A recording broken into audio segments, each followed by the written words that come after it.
Americanism, not globalism, will be our credo. Then we can be assured that other nations will not treat America with respect, the respect that we deserve.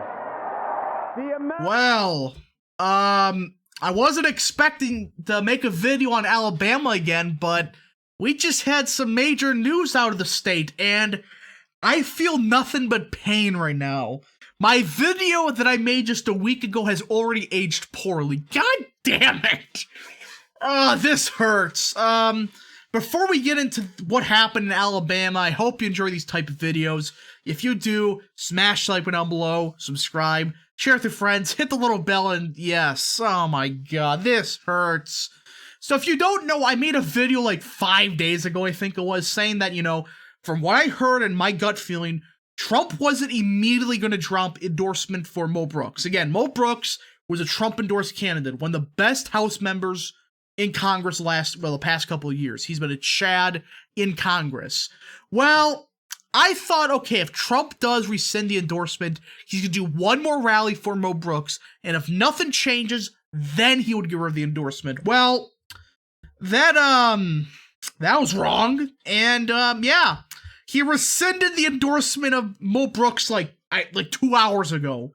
This is just, this hurts, because Mo Brooks was one of the best candidates that Republicans had in 2022 for all Senate races. Yes, you got Blake Masters, questionable with J.D. Vance, you got the Chad Herschel Walker, and all that stuff, but Mo Brooks, I thought, okay, was be a really good senator. Well, turns out that aged badly. There's a good chance he may not go to the runoff. Now, this is a disclaimer before we talk about the shitfest that happened after this. Again, it appears if Trump endorsed another candidate, it's going to be Mike Durant. Of all people, this is the one that has the most, likely chance of getting it. The reason I don't believe it's going to be Britt is simple. Britt has, some people that Trump doesn't necessarily like, supporting her. You have people like Richard Shelby, Lindsey Graham, it's like, there's a good chance that Britt does not get the Trump endorsement, in my opinion. If he does endorse somebody, Mike Durant may be the candidate to go with. And I don't necessarily trust Durant. He has said some questionable things, but he's significantly better than Britt. Britt has all the shitty endorsements, while Durant, yeah, he's more of a boomer con on some issues, but still better than, oh my god, just winning for a women pack when the endorsements of Britt, just great. So the point is this. I don't think Britt's going to be the nominee either way. It's going to be between Mike Durant and Mo Brooks. And again, I talked about this like 2 days ago. Just because these polls claim that Mo Brooks is at 12% or 18% doesn't mean squat. Sure, is he probably in the low 30s, high 20s? Yes, that is a huge, absolutely massive decrease from earlier. But he's not at, 12%. All these polls showing like Katie Britt at 29%, 32%. Oh yeah, they're all internal pollsters from her.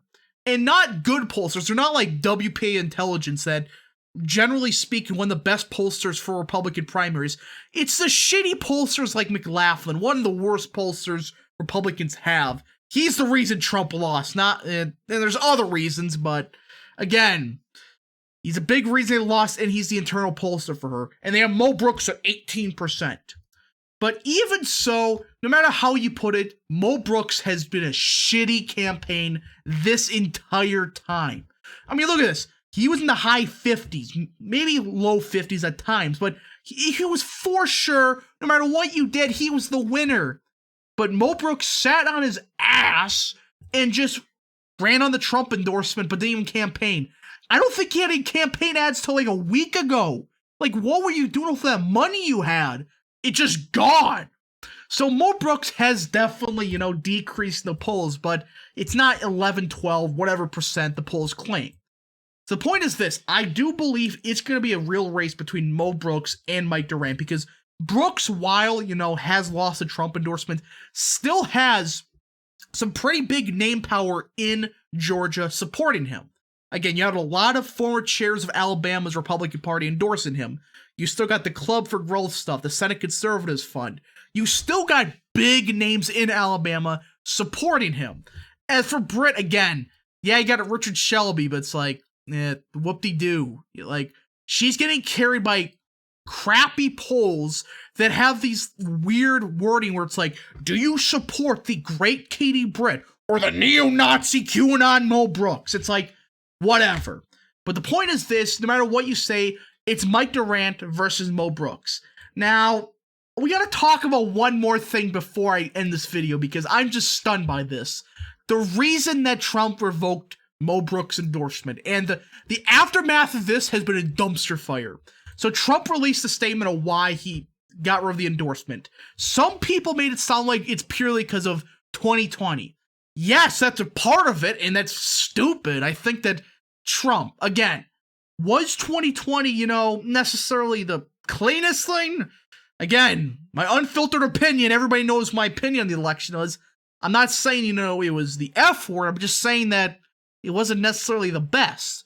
But Trump needs to just move on from 2020 already. I mean, yes, you could talk about some of the stuff happening in Wisconsin where they're finding some interesting things, but it's like, making that your entire issue, it's like, no, why?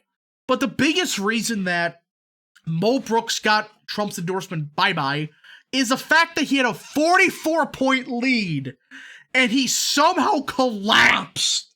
I mean, all he had to do was run some ads, actually campaign, and voila, he would have won no matter what. And that's the main reason that Mo Brooks has lost Trump endorsement. Now, again, it's not entirely Trump's fault. Trump does make a couple good points, like, Mo, why do you hire these bad people? But again, it's Trump. Why are you hiring some shitty people as well? You also have the fact that Mo Brooks collapsed. It's like he's not doing anything. Where's all the money going? It's like, there's a lot of reasons that Mo Brooks fucked up. And again, Trump is not innocent either. Neither side is. Well, then suddenly Mo Brooks came out with this statement. And it's just, why? Like, this is just stupid. Like, yeah, he makes a good point that, Trump is, like, kind of letting McConnell, like, tell him what to do, but not really. I mean, McConnell's not really, from what I could tell, in fact, I think the Senate Conservative Fund actually supported, Mo Brooks. It's like, that's interesting. And the point is this, it's like, he's throwing this hissy fit about, how in 2020 we have to, I was the main legal person for 2020. It's like, what the fuck are you talking about? It's like, Brooks, this is just the stupidest response possible. And then he, like, hit back at Trump by, like, saying that, he actually wanted to remove Biden from White House. It's like, seriously? Why are you saying this? And there's more to the story. There's got to be more to the reason why Trump actually got rid of Mo Brooks' endorsement. Again, the fact they're, like, throwing, like, slaps at each other, it's like, really? You're both, like, what? Trump's, like, 75, Mo Brooks has to be in his 60s, I believe. It's like, really? You're talking about, like, oh, Trump claimed to say this. It's like, why? Both of them are acting like idiots right now. I don't blame either one. They're just both acting like just complete morons. But, yeah. So anyways, I hope you enjoyed this video. It's a depressing topic, but had to talk with the news. It sucks, but it happened. Anyways, I hope you enjoyed. If you did, smash the like button down below, subscribe, share with your friends, hit the little bell, and yes. Thank you so much for watching, and we'll see you guys in the next video. Godspeed to all of you.